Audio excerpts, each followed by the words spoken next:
Welcome to Learning English, a daily 30-minute program from the Voice of America. I'm Jonathan Evans. And I'm Ashley Thompson. This program is aimed at English learners, so we speak a little slower and we use words and phrases especially written for people learning English. Today on the program, you will hear from Dan Friedel, Jill Robbins, and John Russell. Later, we will present our American history series, The Making of a Nation. But first, here is Dan Friedel. Gabriel Boric won Chile's presidential election on Sunday.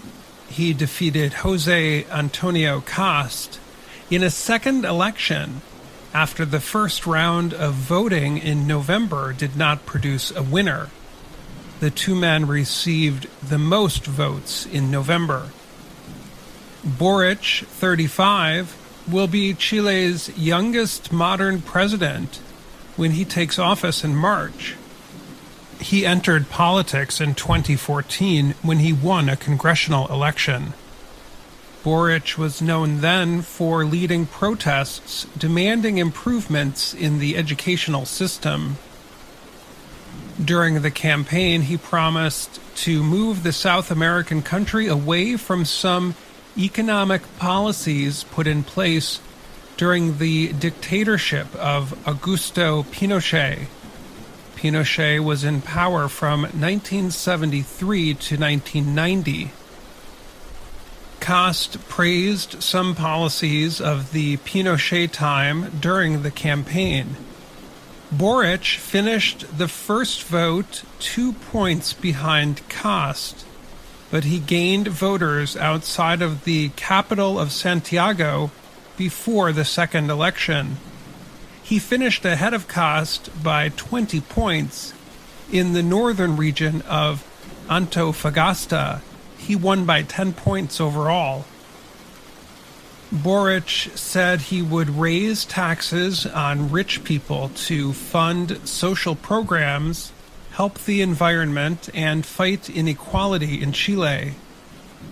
Cast, 55, won less than 8% of the vote in 2017.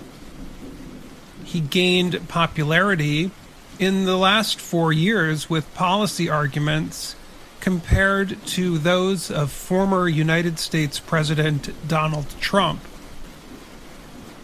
Cast said he would restrict migration from countries like Haiti and Venezuela. There are fears in Chile that migrants are responsible for an increase in crime. As the election got closer, both candidates tried to move toward the middle to capture more voters. Boric was supported by Chile's left-wing parties, including the Communist Party. After adding new advisors in recent weeks, Boric said any changes would happen slowly and responsibly. Before the vote, a political expert at the University of Chile said people in the country were not excited about either candidate. Robert Funk said people in Chile worried that Cast would put extreme policies in place and that Boric was inexperienced. Even with the win, Boric may not be able to have a major effect on Chile because the Congress is divided. In addition, the Constitution of Chile is in the process of being rewritten for the first time since the time of Pinochet. There could be a new election in the near future. I'm Dan Friedel.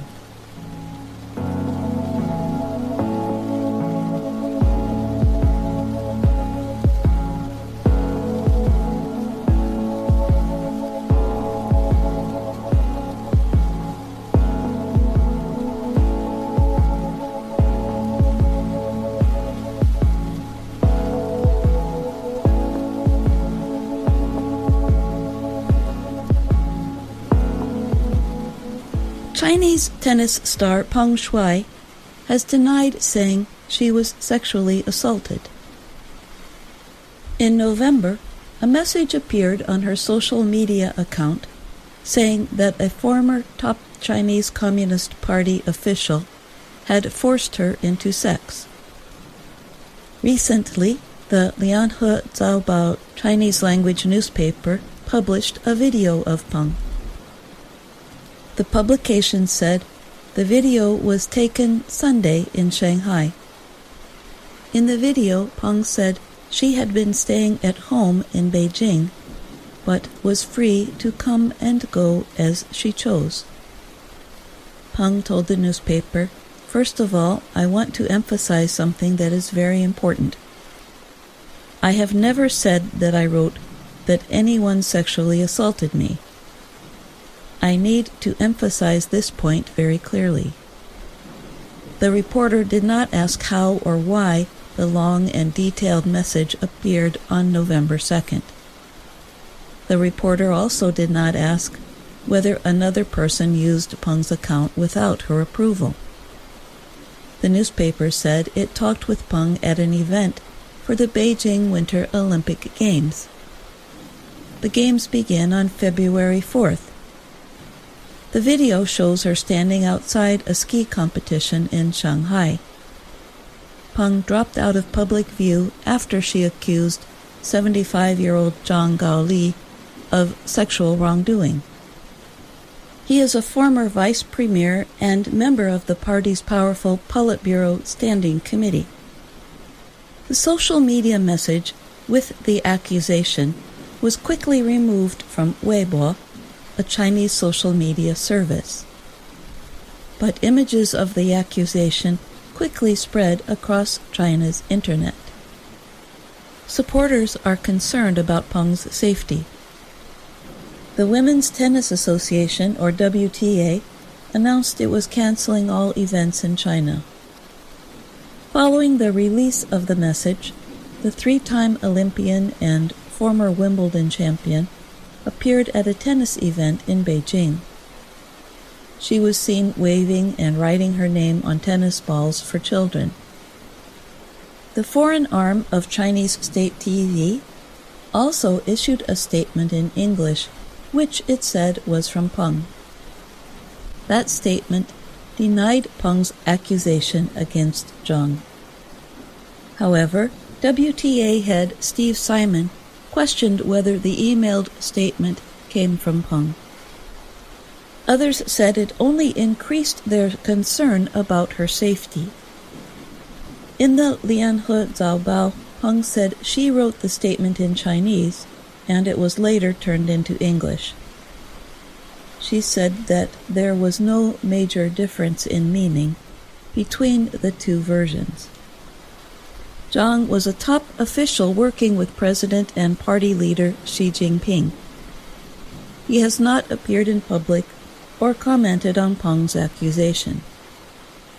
Simon said the WTA board of directors, players, and financial backers supported the move to stop the women's tennis competitions in China. It was the strongest public stand against China taken by a sports body, and one that could cost the WTA millions of dollars. Simon has made repeated calls for China to carry out an investigation into the 35-year-old Peng's accusations. The WTA wants to speak directly with the former #1 ranked doubles player. The International Olympic Committee has dealt with the matter in a different way. Its top officials say they believe Peng is fine after a video call with her. I'm Jill Robbins.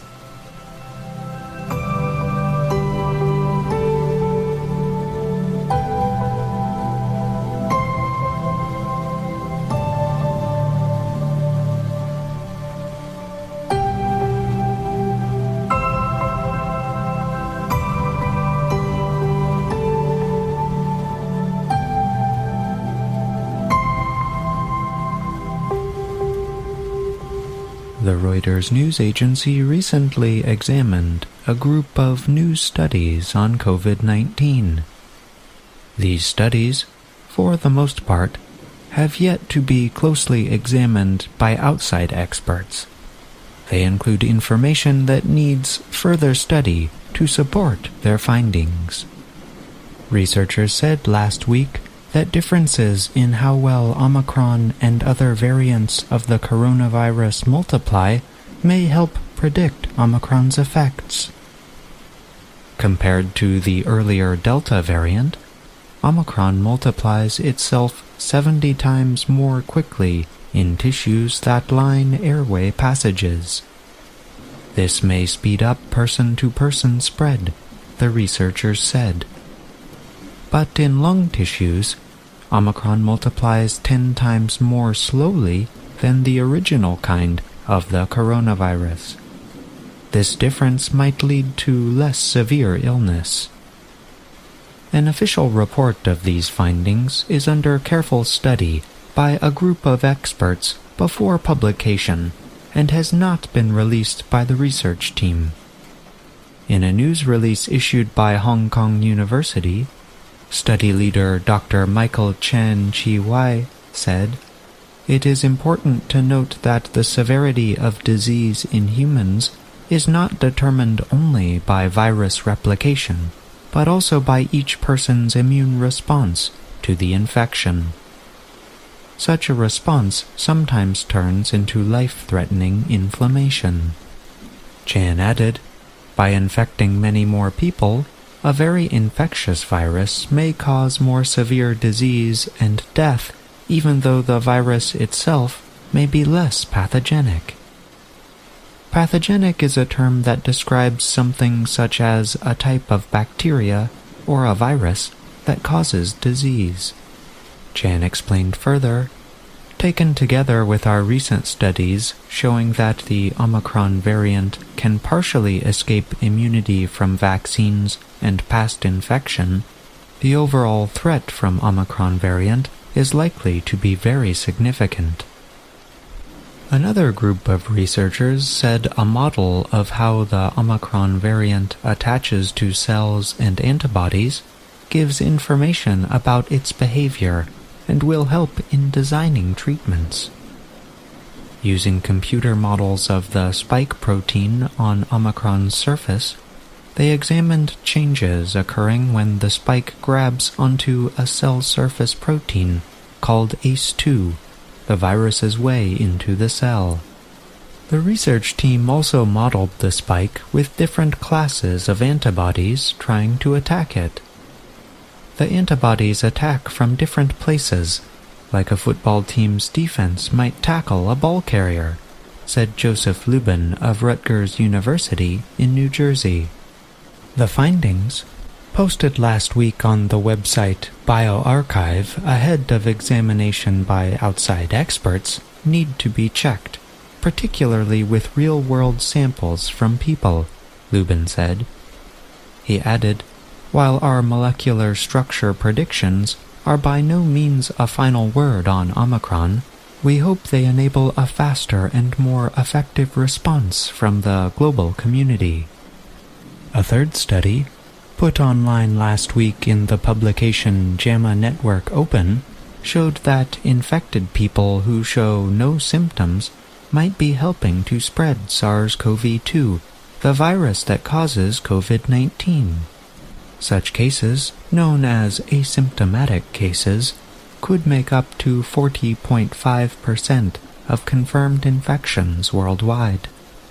Researchers grouped data from 77 earlier studies involving a total of 19,884 individuals with confirmed SARS-CoV-2 infections.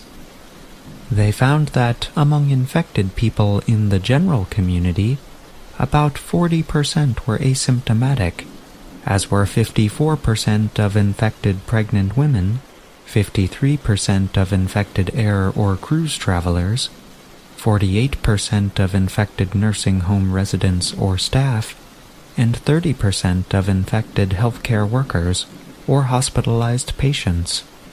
The grouped percentage of asymptomatic infections was about 46% in North America, 44% in Europe, and 28% in Asia.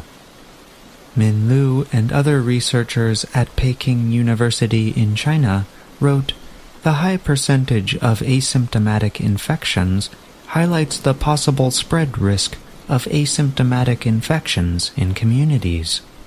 The researchers added that officials should check for asymptomatic infections, and those who are identified should be under management similar to that for confirmed infections, including isolating and contact tracing. I'm John Russell. To help protect yourself against the new coronavirus, wash your hands for 20 seconds with soap and water before you eat, after using the toilet, and after touching anything many other people touch, like a seat on a public bus. If you cannot wash your hands with soap and water, use an alcohol-based hand sanitizer that contains at least 60% alcohol. Taking these steps can help prevent not only the new coronavirus disease, but also colds, flu, and other viruses.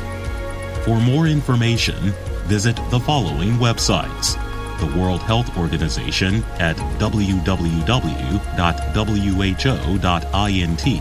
or the Centers for Disease Control and Prevention at www.cdc.gov.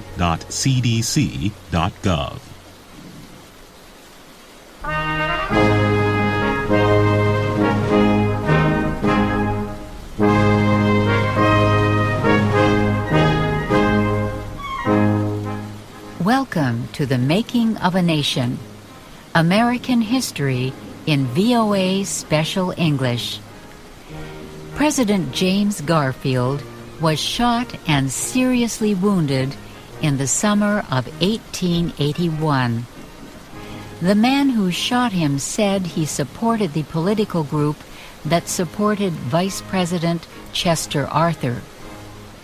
The gunman was found to be insane, but some people were ready to believe the worst about Vice President Arthur.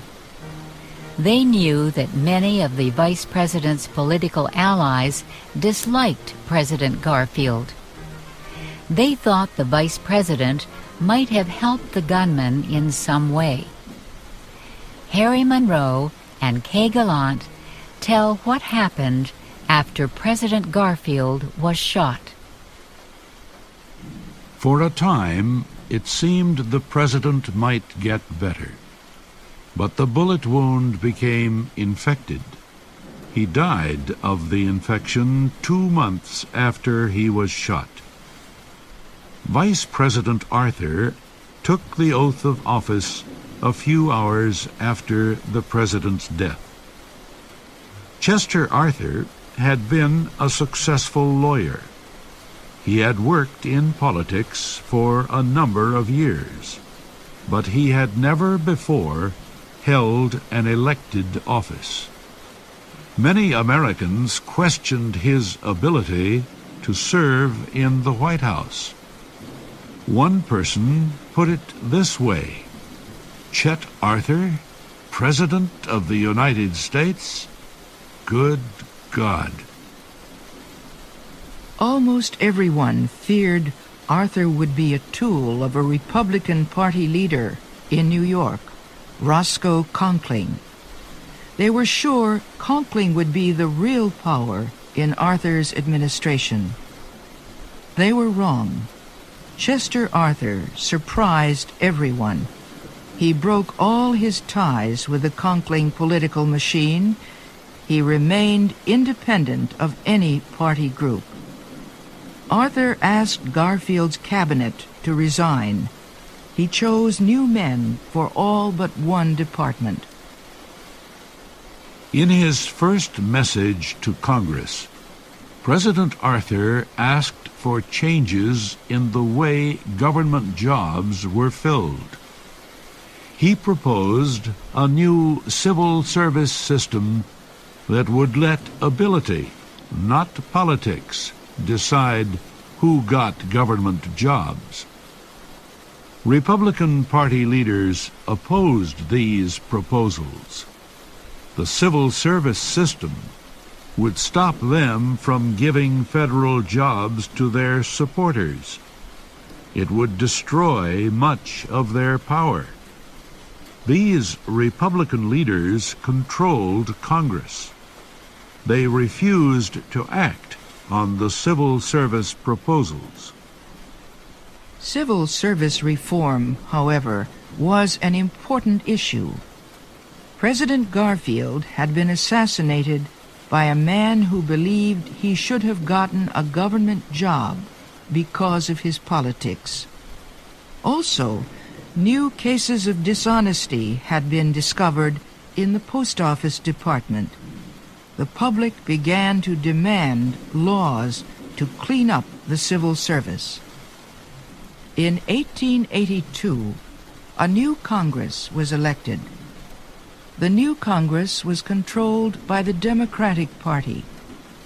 President Arthur again appealed for civil service reform. This time, he got results. The new Congress passed a civil service bill that required 10% of all federal jobs to be filled through competitive examinations. This 10% included half the officials in the post office department. It included most workers at federal customs houses.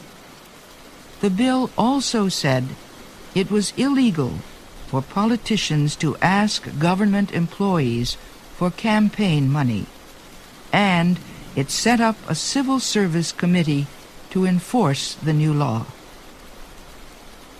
President Arthur also found himself faced with an unusual problem. The government was earning more money than it needed. Most of the money came from tariffs, taxes on imports. Each year, tariffs brought in $100 million more than the government needed. The import taxes had been set high to protect American industries from foreign competition. President Arthur wanted to reduce the tariffs. Congress wanted to keep them high. Industrial leaders wanted to keep them high, too. They did not want to compete with low-priced foreign products. Congress saw no problem with the extra money brought in by high tariffs. It found many ways to spend it. For example, Congress raised payments to soldiers who had fought in the Civil War during the 1860s. It also approved money to build roads, bridges, and waterways throughout the country. Many of these things were not needed. They were approved for political purposes. They put government money into the home areas of powerful congressmen. In 1882, Congress passed the Rivers and Harbors Bill. The bill would cost almost $19 million. President Arthur vetoed the bill. He said it would waste too much money, but Congress passed the bill into law over his veto. Next, President Arthur urged Congress to form a committee to find a way to reduce tariffs. Congress formed the committee. The committee proposed that tariffs be reduced by 20%. But Congress did not consider the proposal when it began debating a new tariff bill.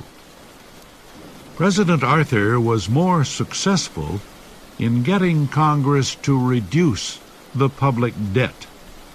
During his term, the debt was cut by more than $400 million.